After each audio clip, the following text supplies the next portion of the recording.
frères, bonjour à tous. Nous poursuivons donc notre carême à la suite de Charles de Foucault.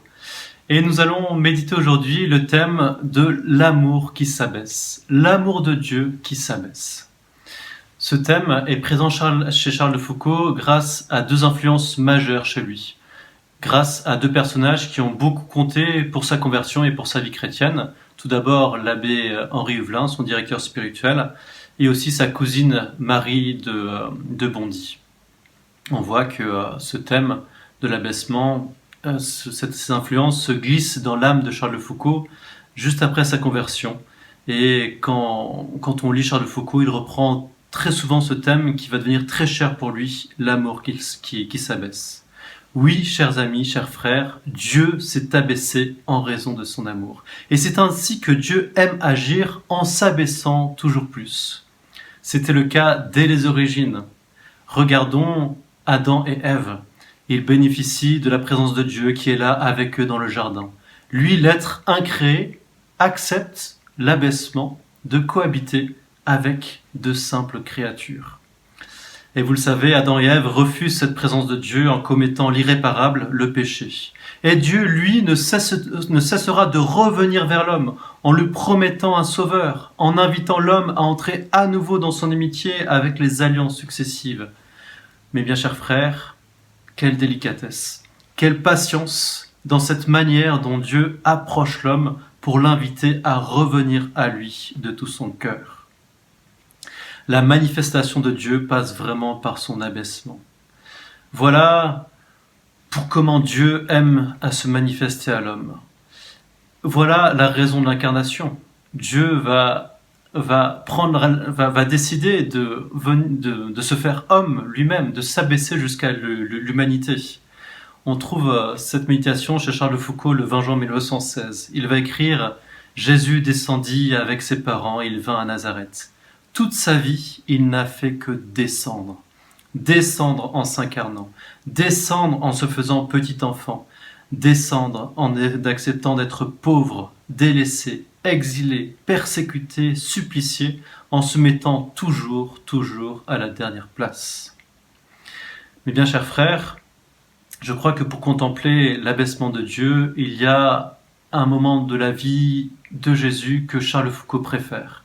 C'est le tout début de la vie de Jésus, sa naissance. Le moment où, avec Noël, l'Église va rentrer dans la contemplation du mystère de l'incarnation. Et c'est vrai que la contemplation a une grande place dans la vie de Charles de Foucault.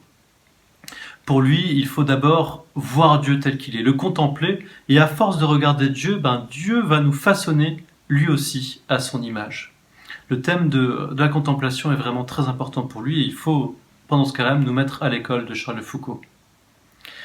Il y a donc la contemplation de la crèche. Regardons donc la crèche. Regardons donc Dieu dans le mystère de Noël. Nous sommes à la grotte de Bethléem. Et nous allons voir Dieu qui est vraiment là, présent dans un recoin sombre de l'étable de Bethléem, présent dans cet enfant. Il est cet enfant. Nous voyons donc Dieu, lui le créateur de toutes choses, le tout-puissant, le seul être qui existe par lui-même, qui n'a besoin de rien d'autre pour exister que lui-même. Il a voulu se faire homme.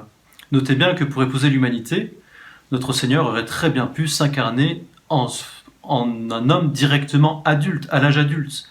Un homme qui était déjà aguerri, sans passer par tous les âges de la vie, sans passer par l'enfance qui en soi n'apporte rien à la vie de Jésus. Mais c'est comme si le principe seul de l'incarnation ne semblait pas suffire au maître de toute chose. Il a voulu encore le faire par un abaissement significatif, en assumant totalement la condition de l'homme. Pour cela, il va se faire nourrisson. Chers frères, il suffit d'avoir déjà vu un nouveau-né pour être convaincu de sa vulnérabilité.